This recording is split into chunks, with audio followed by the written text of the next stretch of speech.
Like, that's the crazy part about this, is that Biden is aligning with both MBS in Saudi Arabia and Netanyahu in Israel, two figures that despise him. And anyway, here's second thought. Are we the baddies? This episode and others like it are brought to you by the generous support of my patrons on Patreon. And I've been asked directly, would you do it again? If you give me the same circumstances, I would not hesitate.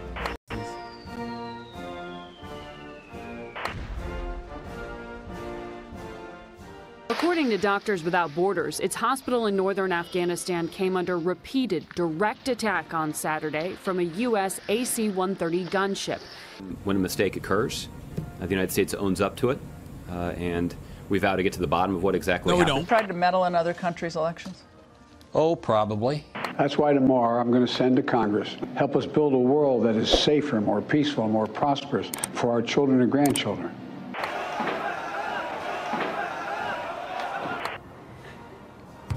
Are we the baddies? Honestly, I could just leave it at that. Not great.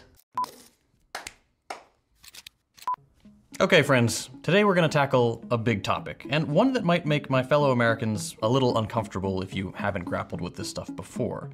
Before we begin, I'd like to offer a quick disclaimer, because I know I'm going to get a ton of misguided comments. I am not anti-American in the sense that most self-professed patriots would use the term. I love the land, I love my neighbors, and as a Texan, you better believe I love Whataburger. I am anti-American in the sense that I do not support the United States as a political project, a nation founded on genocide, theft, and slavery. That's it. All right, click away, brother. This commie's gay, okay? At first, I thought to myself, there's no bisexual lighting. So maybe after he said to me that he's from Texas, I thought maybe he's a patriot. And then I saw that he said he's not a part of the American Global Project, and I realized then, excuse me, there is nothing more American than advocating for endless empire, ceaseless empire, 800 military bases around the world, so that Raytheon can turn profit year after year. Profits that it won't even trickle down to its own goddamn engineers, brother. That's what America is about. America is about $5 jalapeno poppers, okay? And my dick not working because my food is actual garbage. Because, again, big mega corporations that are fancying themselves, they're working on the agricultural production side and also on food, have lobbied the government endlessly to ensure that they cut costs as best as possible and feed me fucking poison. But that's goddamn delicious poison, and I'll fucking kill you if you ever try to take that away from me. America is about me having severe health complications like diabetes and then not being able to pay for my insulin because, God damn it, brother, we got other priorities. Priorities that never seem to help me out, okay? And always seem to, I don't know what the priorities are, really. I don't know who's really getting helped out. Maybe the corporate bottom line, but there is an America out there spiritually that's dominating, and it makes me feel good. It's all good that I got incredibly high blood pressure and my shit don't work. And I can't go to a goddamn doctor because the last remaining rural hospital is a helicopter ride away. Turns out it wasn't profitable for there to be a hospital there, and guess what?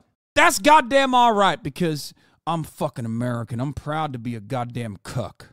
That's what being a patriot's all about, because I can have a gun. And I can purchase that gun at Walmart. And I can have my 10-year-old play with that gun at home because I don't need a lock and key. And when that 10-year-old learns the hard way what guns are really like, maybe he shoots his sister in the face. But guess what? Didn't like her that much anyway. Her vibes were fucked, okay? And sure, I shot my dick off too one time, but that's all right. I don't need it anyway. The poison I've consumed has already destroyed my penis before I shot myself in the penis to begin with. So didn't make much use of it regardless, but god damn it, that's what being an American is about. All right, let's get back to this gay commie now. Slavery has no right to exist, and certainly has no right to act as an occupying force all over the world, dictate trade agreements, fund proxy wars and death squads, foment coups, and generally act as a barrier to self-determination and genuine freedom. When people say things like, "You're not patriotic," I find it a little disingenuous, because what could be more patriotic than recognizing your country's flaws and working to build a better society? Anyway, this is a massive topic. There's no way I can even mention all the crimes the US has committed, so I'm gonna leave a bunch of resources in the description if you'd like to learn more. Originally, I was gonna keep this nice and organized and have a few categories with one major example each, but there were just too many to pick from, so let's just dive in and take a brief stroll through the history of the US empire. We'll start at the beginning, with the genocide of the Native Americans.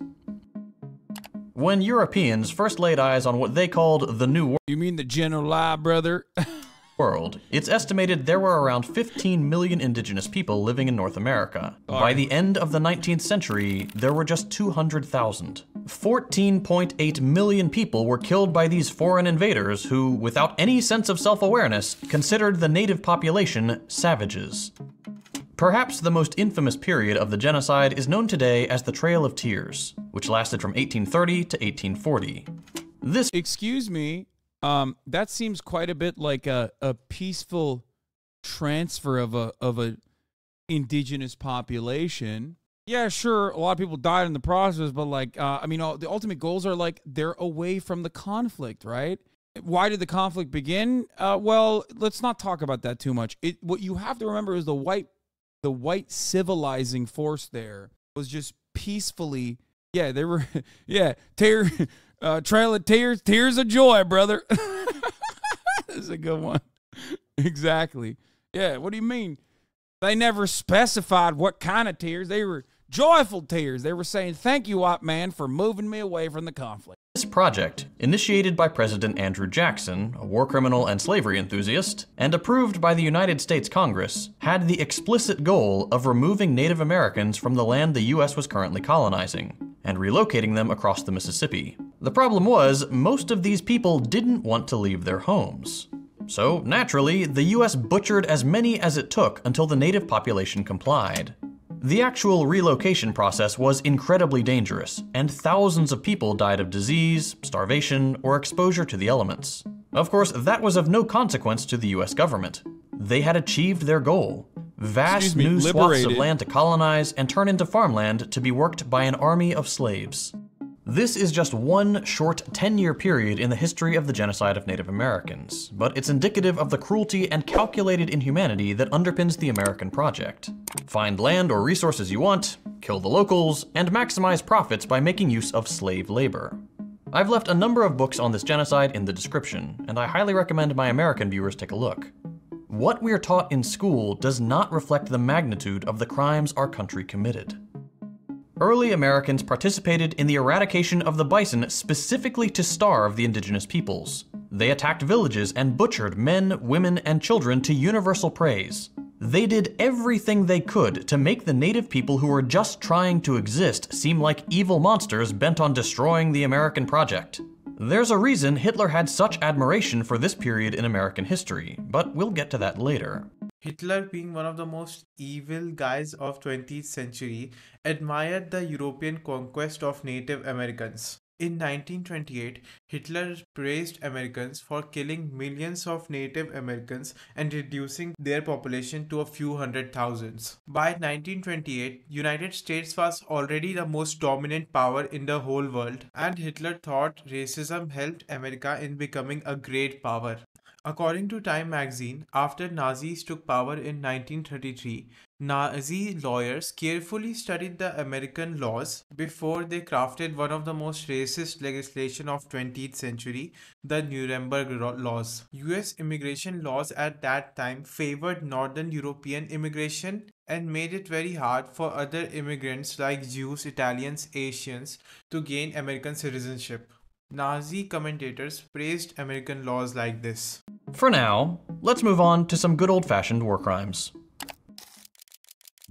The United States is an exceptionally warlike nation. In the 247 years since its inception, the US has been at war for all but 17 of them. The country sees itself as the world police, the shining city on a hill that has the moral responsibility to enforce our conception of society on everyone else. This country talks a big game about the importance. Okay, it's just like, I don't think he understands, okay? I don't think Second Thought understands that our conception of how society should be designed just simply always ends up benefiting our bottom line. And not even like the American bottom line across the board, but the bottom line of like American corporations and corporate owners. And it just happens to be that way every time. What are the odds, guys? What are the odds? It just happens to work that way. And we're not haphazardly slapping that sticker on as a idiotic justification. You know what I mean? Of freedom and the right to self-determination. But the United States has never once embodied those values. One early example is the Philippine-American War. At the end of the Spanish-American War, the United States annexed the Philippines. The island nation didn't want that, and declared independence. The United States, a country halfway around the world, said too bad. By the US State Department's own admission, the resulting war killed some 20,000 Filipino combatants and over 200,000 civilians, with some estimates going as high as 1 million people. The US military was brutal, engaging in scorched earth tactics and forcing tens of thousands into concentration camps where thousands of civilians died in unspeakable conditions. Once again, all this because the US saw something it wanted and chose not to recognize the rights and desires of the people who lived there. Let's fast forward a little bit. Less than 50 years after the massacre in the Philippines, another island nation was ready to surrender to the Allied powers.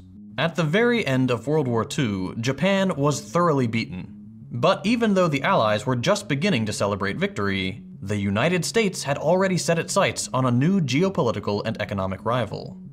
The Soviet Union had grown from a pre-industrial backwater to the second most powerful nation on Earth in less than 50 years, and the US didn't want them to get any ideas.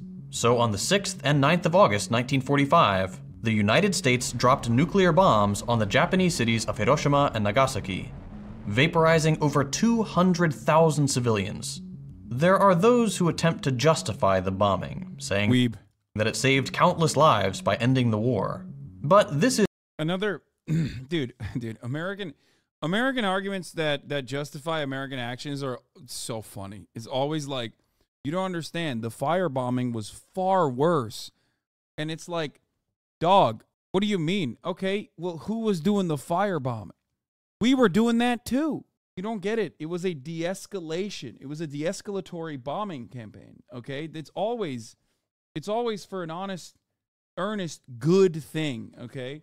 America doesn't simply just, show off its cool toys as a flex to its potential future foreign adversaries, right? Like, that would never happen. Is misguided at best and an outright lie at worst. Japan was ready to surrender. This is an established fact. But perhaps more damning than that is the fact that Hiroshima and Nagasaki were chosen not because they were military targets, but because they were population centers. And what better way to scare a geopolitical rival than to say, we're willing to kill this many civilians in an instant to get what we want? The United States remains the only nation on Earth to have used nuclear weapons against other human beings. And we did it twice, on civilians, on purpose. Continuing along the bloody path of US history, we get to the Cold War, a period of about 50 years where the US, desperate to maintain its newfound post-war dominance, really ramped up their imperialist tendencies. According to a report by the New York Times, the United States launched at least 81 overt or covert interventions between 1946 and 2000.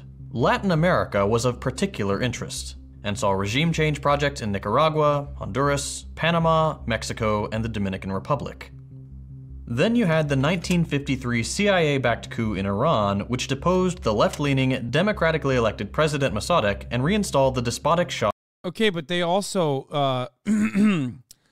not to toot my own horn here, but they also impacted the bottom line of British Petroleum. I don't know if you know this, but those were our oil refineries. And then Mossadegh was saying that those oil refineries should be nationalized and the profits should go back to the Iranian people. And guess what? That was an investment that we made, and America and England was willing to defend said investment of British Petroleum. Sorry, sucks to suck. You shouldn't have had a resource-rich nation if you wanted to not be exploited. I'm just saying. Of Iran. As we'll see shortly, the CIA becomes especially vital to US meddling in this period. Another one of their pet projects was trying to assassinate Fidel Castro, the revolutionary leader of Cuba. They made at least 668 attempts to eliminate the beloved leader, trying everything from poison to gunmen to Looney Tunes-style exploding cigars. Despite the CIA's best efforts, Castro lived a long, healthy life, finally passing away in 2016. For anyone and Western academics invented something called the resource unfamiliar with the story of the Cuban Revolution and their efforts at resisting US imperialism, I highly recommend you check out Season 2 of Blowback. It's a fantastic podcast. Perhaps the most infamous US intervention of the era was the 1973 coup in Chile. In early September 1970, the people of Chile elected the democratic socialist Salvador Allende as president. Again, classic socialism doesn't work. It's just like, when will you liberals understand socialism doesn't work? Because it disturbs people in positions of power that are going to go and do everything they can if you even democratically elect a socialist. If you do a revolution, if you do a people's revolution, if you do a people's-backed revolution against a brutal dictatorship, well, guess what? We were working with those guys. Turns out we don't like that. We don't like when you do that. If you actually democratically elect someone into a position of power and they call themselves socialists, well, we don't like that too. We're going to do everything we can to actually make sure that you understand that socialism doesn't fucking work, okay? It doesn't fucking work. That's why we have to show everyone it doesn't work by doing everything we can. Allende was, by all accounts, a good man. I once got yelled at for saying Castro wasn't that bad. That's insane that you said it wasn't that bad. You should say Castro was good. He recognized what life was like for the masses and enacted sweeping reforms to raise the standard of living for average Chileans. This included nationalizing some of their industry, particularly in mining. The United States and the late Henry Kissinger didn't like that. A few months before the election, he had said, quote, "I don't see why we need to stand idly by and watch a country go communist due to the irresponsibility of its own people." This was the empire's philosophy in a nutshell. The United States has the right to interfere wherever it wants to secure its interests. And that's just what they did in Chile. Not even a week after Allende was elected, Kissinger had concocted a plan with the CIA to destabilize and overthrow the Chilean government. On September 11th, 1973, the presidential palace was bombed, seized, and after delivering a brief speech full of hope for the future of Chile, Allende Just saying, if they knew what was good for themselves, they wouldn't have done that, right? It's so irresponsible for them to vote for things like that. Took his own life rather than be captured. Here's what he said: "Workers of my country, I have faith in Chile and its destiny. Other men will overcome this dark and bitter moment when treason seeks to prevail. Go forward knowing that sooner rather than later, the great avenues will open again and free men will walk through them to construct a better society. Long live Chile, long live the people, long live the workers." The fascist general Augusto Pinochet, backed by the US government, assumed control of the country, imprisoning, torturing, disappearing, and murdering tens of thousands of Chileans. This reign of terror would go on for 17 years. But the outright violence was only part of the master plan. Shortly after the coup, Pinochet invited none other than Milton Friedman, along with a bunch of Chicago school lackeys, to devise a new economic agenda for the country. And so Chile became the guinea pig for laissez-faire, libertarian free market policy, leading inevitably to economic collapse in 1982. United States launched a lot of military coups in Latin America whenever and wherever it was in America's interest to do so. Generally, it installed right-wing military coups whenever socialists or leftists won elections or gained power. President Jacobo Arbenz in Guatemala was overthrown by a coup organized by the United States government. Land reforms proposed by Arbenz would threaten the interest of powerful United Fruit Company in Guatemala. US company lobbied for his removal. He was labeled a communist by Washington and he was overthrown. In 1964, the leftist president of Brazil was also overthrown by a USA-backed coup that installed a military government, which lasted until the 1980s. But sometimes, rigging elections and deposing democratically elected leaders just isn't enough. Sometimes, the US decides to secure its interest by fighting, funding, or otherwise enabling devastating proxy wars. As with the aforementioned interventions, the Cold War was the primary factor driving US involvement in places like Vietnam and Korea. We were desperate not to let communism be seen as a viable economic alternative to capitalism, and it was starting to catch on. So the US did what it does best: butcher civilians in the name of maintaining its dominance. US activity in Vietnam cost some 365,000 civilian lives. Massacres, the burning of entire villages, indiscriminate bombing, the use of napalm, white phosphorus, and millions of gallons of chemical weapons that to this day cause birth defects in Vietnam, Cambodia, and Laos. In Korea, what's often referred to as the Forgotten War here in the United States, the US killed between 2 and 3 million civilians. The North lost a full 20% of its population. So it shouldn't come as a surprise that Korea is the Iraq too, we haven't gotten there yet. Don't worry, he's moving there, slowly but surely. Forgotten War. It's not that we've forgotten, it's that our government doesn't like to remind us that they slaughtered millions of people just so capitalism wouldn't have to contend with an economic challenger. But again, in that situation, it's also a American invention. The 38th parallel is disrupted by the North Koreans. Again, another political designation that's just like totally cultivated to fit America's needs. So, you know. If you'd like to learn more about the Korean War, check out Blowback Season 4. And these are just two of the more well-known proxy conflicts during the Cold War. But there were many, many more, and they remain a favorite tool of the US empire to this day. The funniest parts about that is that, like, well, with the exception of, I guess, Korea, which many people don't even talk about, every single thing that he's mentioned, even like the prevailing liberal attitude now, because we are so far removed from it, is that it was actually bad. That's why I talked about this quite extensively when we were talking about Henry Kissinger, if you recall. Like, the liberal position is always like, yeah, everything we did in the past, sure, that was bad. Okay, I will give it to you. That wasn't good. But what we're doing right now, which is identical to everything that we did in the past, right now, that's good. We have to do that. Always.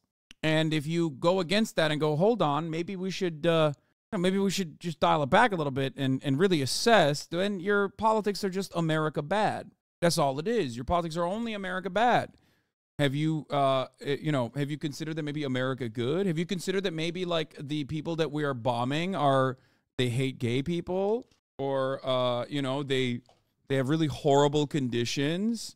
They have really horrible workplace safety violations. You know, they don't have good labor unions and a whole bunch of stuff that I've also made up now because I can do that. Because who's going to check? There's no coverage in the living conditions of the people on the ground. But we can't talk about war crimes and civilian liberals hate every war but this one, love every civil rights movement but this one. Casualties without talking about the Iraq War. Today, 20 years after the start of the so-called War on Terror, it's no longer controversial to say that the Iraq War was started based on a lie. This is a well-established fact. Anyone who tries to say otherwise is either in complete denial or is acting in bad faith. For the younger viewers in the audience, the United States made a big show of saying they had proof Iraq possessed weapons of mass destruction. They did not. And so based on false testimonies that served the interests of empire, the United States invaded Iraq and occupied it for years. What was once a vibrant, thriving nation was obliterated in what were called shock and awe campaigns. The US military targeted communications, electricity, vital infrastructure such as roads, bridges. The Iraq War is the perfect example of like how ridiculous this is, because the guys who did it 100% were talking about how we must do it over and over again, okay? Dick Cheney and the like, for years before we actually invaded, for a multitude of different reasons, okay? And like still to this day, the defense of it at the time and still to this day from the reasonable foreign policy blob was that, well, you know, Saddam's actions against the Kurds in the country were unimaginable. They were really horrifying, and there's truth to that, for the record, right? historically speaking, there was so much that Saddam had done. He's a bad guy. What are you, defending Saddam? And it's like, brother, we did infinitely worse to Iraq than Saddam could have ever imagined. Okay? Like, what are you talking about? That's it.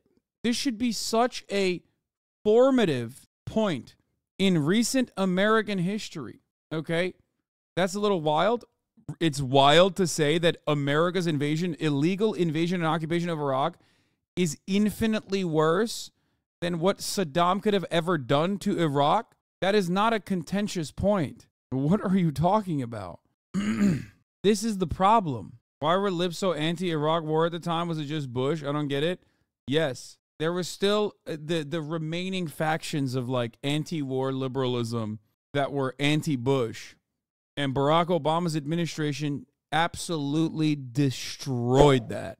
Because Obama came in on an anti-Iraq war slant and then did the surge. And when you do that, and this is something I talk about all the time, liberals calcify the reactionary agenda. Liberals normalize the reactionary agenda. Okay? People yell when George W. Bush, a reactionary Republican, is engaging in war, and then a liberal comes in. Nobody was anti-war Iraq war at the time. It was like 90% support at the beginning.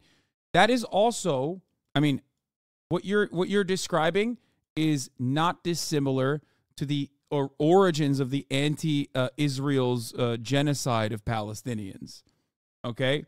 I hope you understand that. There were still absolutely, and you're saying for the record I was anti-war at the time, there were still absolutely voices and protests all the time, all over. They were just not getting coverage. There was no consideration for it. Every single person that actually stood against the invasion of Iraq were considered anti-American, terror lovers, terrorist supporters. I mean, that's it. Yeah. Anyway, something to remember is that yes, there were still voices that were anti-Iraq war, and they were yelled at in almost the same exact ways that people are yelled at now. Okay? But one thing I will say, however, is that there absolutely was a faction of like diehard Democratic Party voters, right, that were unironically anti-war. Like there was a faction of liberalism that still was anti-war. Right? And very quickly, the anti-Iraq war momentum grew, which, as you also are correctly pointing out here, because there was a faction of anti-war liberalism still. Okay? But you know what was the biggest burden and the biggest death strike to the anti-war liberalism movement? Barack Obama. That's how it works. Every single thing that Trump did as it pertains to foreign policy, Joe Biden has basically championed and continued. I mean, come on. And now look, all of the Brandon supporters that yell Dark Brandon, Dark Brandon, Dark Brandon over and over and over again, they are now yelling. They're yelling against the positions that they held on to while Trump was president. And water treatment facilities. Anything they could do to inflict maximum suffering. Over the course of the war, the US killed at least 1 million Iraqis. But beyond the evil of starting the war under false pretenses was the even more unspeakable evil of Abu Ghraib. This secret prison was operated by US personnel who engaged in torture, sexual assault, and other war crimes. I can't even show the unblurred images here, but I'm sure you recognize. This is like the most recognizable one. Recognize some of them just from the silhouette. That's how infamous this prison was. As with everything else in this video, there are links in the description to learn more. And of course, Blowback has a season on the Iraq War as well. Heck, at this point I've mentioned almost every season, just go listen to all of them, they're great. Before this video gets too long, it's important we also address one of the crimes the US is currently committing. Over the last few months, the Israeli occupation has drastically ramped up its genocide of the Palestinian people, using a surprise attack by the Palestinian resistance as justification. To be clear, this violence did not start on October 7th. The Palestinian people have been subjected to brutal colonial cruelty for the past 75 years. According to UNICEF, after the takeover of the Gaza Strip by Hamas, Israeli authorities significantly intensified existing movement restrictions and isolated Gaza from the rest of the occupied Palestinian territories and the whole world. The flow of people and goods in and outside of Gaza is severely restricted by Israel. In 2022, Israel authorities only permitted around 64% of patients to leave Gaza for treatment in West Bank by the time of their scheduled medical appointment. In some recent years, patients have died while awaiting a response to their application. Israel claims the blockade is for security reasons, but Israel controlled even the type and quantity of food that Palestinian residents of Gaza were permitted to consume. According to Defense Ministry files released in 2012, Israeli military counted Gaza's daily calorie in their blockade. Critics also claimed that the documents released were proof that the government limited food supplies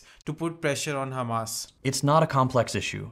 If you don't feel confident enough to take a position yet, that's perfectly fine. I would just ask that you educate yourself on the subject, because this is one of those issues where people decades from now will look back and say, how did decent people watch this happen and do nothing? I'd recommend you start with Ilan Pappé's book, The Ethnic Cleansing of Palestine. He's an Israeli historian, so there can't be any accusations of pro-Palestinian bias there. Just be warned, it's a harrowing read. It doesn't matter. I've talked to people that claim Ilan Pappé is akin to, oh my God, depending on what level of Zionism the person is operating on. I've talked to people that compared Ilan Pappé to like, what's his face, to like a Clarence Thomas or the guy Clarence Thomas, it was fuck, what's his name? God damn it. Sowell, Thomas Sowell. Thank you, Chatter. Like, oh, it's like asking a black person to read Thomas Sowell. So, how does the US fit into this? Well, Israel is a client state of the US. It serves as a vital geopolitical foothold in the region. That's literally the only reason the US cares about Israel, regardless of how elected officials try to sell it. Don't believe me? Here's current President Joe Biden back in 1986. There's no apology to be made. None. It is the best $3 billion investment we make. Were there not an Israel, the United States of America would have to invent an Israel to protect her interest in the region. The United States would have to go out and invent an Israel. The US provides Israel with funding, weapons, ammunition, equipment for their missile defense system, and most importantly, unconditional support for their genocidal project. He's like, I mean, this is why I say, like, there is definitely a slight deviation from other administrations, even Democratic, like definitely Democratic administrations, but the slight deviation in this circumstance is that, like, the Biden camp and the voices that Joe Biden is listening to on Israel are so nutty that it is harming America's soft power globally. I'm telling you, there is no moral reason to defend Israel. We all know that already. Israel is doing an ethnic cleansing campaign. Israel's an apartheid regime. There is no, it's immoral. It's reprehensible. It's indefensible. Fine. But it's also not even pragmatic if your goal is to reinforce American dominance. Or it's not even pragmatic if your goal is to get reelected. Like, that's the crazy part about this, is that Biden is aligning with both MBS in Saudi Arabia and Netanyahu in Israel, two figures that despise him and have openly said that they do things that might even harm his reelection campaigns in the midst of a reelection campaign where he is phenomenally unpopular. It makes no sense. That's crazy. And I think it's partially because his brain is so perma-stuck all the way back at a time when, like, Israel was the mighty heroes in the Middle East that, like, conquered all the Arab barbarians that try to take it down. You know what I mean? Like, is he compromised by Mossad? No, dude. No. Yeah, brother, he's compromised by Mossad in 1985. Like, get the hell out of here. No, Brandon is many things, okay? But do I think he's personally like a baby eater or whatever? Absolutely not. Like, a Bill Clinton type is way closer to a baby eater than Joe Brandon. Joe Brandon is a die-in-the-wool liberal who believes it, okay? I think he is literally, he's always positioned himself as, like, the middle ground Democrat, but he, I think, genuinely believes in a lot of the things he says. Because let me tell you why, okay? Let me tell you why I think this way. First of all, he's always been a liberal Zionist, 100% through and through, okay? But beyond that, I always go back to the fact that he was a you know, he's the senator from Delaware, one of the most corrupt states in America. It's basically like the Cayman Islands, but inside of the United States borders, at a time when like every other state wasn't like that, right? Now most states are tax havens, but we won't even get to that. So at the time, he was always about financial deregulation. He was a big advocate for financial deregulation. He had an incredibly long career in Congress. And yet, by the time he had made it to the vice presidency, he still didn't have enough money to pay for his son's cancer treatment. Think about that. Like, to me, that spells that you are just like, you're doing it for the love of the game. Okay? Not even doing it for the bribery that, you know, not even doing it because you can make out like a bandit, get some cushy consulting gigs or whatever. Just straight up love of the game, okay? You want the power for the sake of power, but you also personally love, like, the idea of, you know, neoliberalism being controlled by the Democratic Party. Yeah, we talked about this also as well. Joe Biden was so radically Zionist that even Menachem Begin thought he was too over the top. Like, that's unimaginable. Wrong, that's love for the country, brother. Sure. It's just, it is really interesting that, like, he couldn't afford his son's health care, his son's cancer treatment. He had to take out a potential second mortgage on his house, and Barack Obama stepped in and was like, no, dog, I got you. Like, I'll pay for this. That's crazy. Okay, this story gets told in liberal circles as a beautiful story.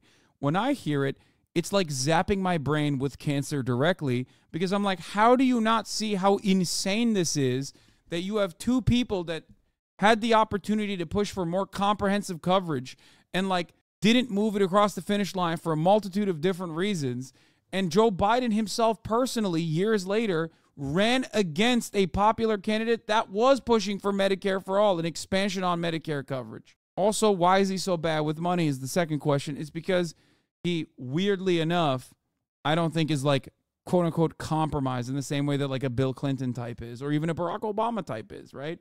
Elected officials are very nearly unanimous in their defense of the apartheid regime, including one-time progressive champion Bernie Sanders. I gotta pee. US media uncritically repeats Israeli propaganda 24/7, despite all of it being debunked, including by intergovernmental bodies like the UN and humanitarian groups like Doctors Without Borders. Just a few weeks ago, the UN voted on a resolution to demand an immediate ceasefire. Of the 193 member states, only 10 voted against the resolution. Among them, the United States. Many people, myself included, believe that this unconscionable backing of the most explicit genocide in modern history will be the nail in the coffin of US legitimacy abroad.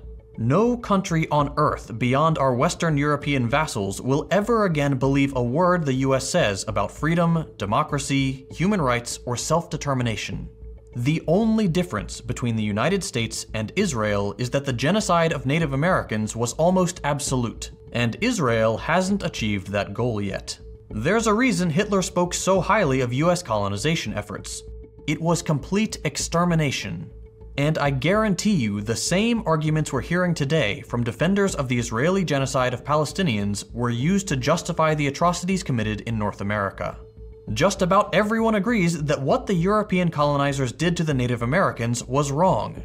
And now a couple hundred years later, we're doing land acknowledgements and pretending it was always unanimous that the genocide was bad. The same thing is happening with the genocide in Palestine. As with everything else, I've left a bunch of resources on this issue in the description. Yep. Well, that was grim.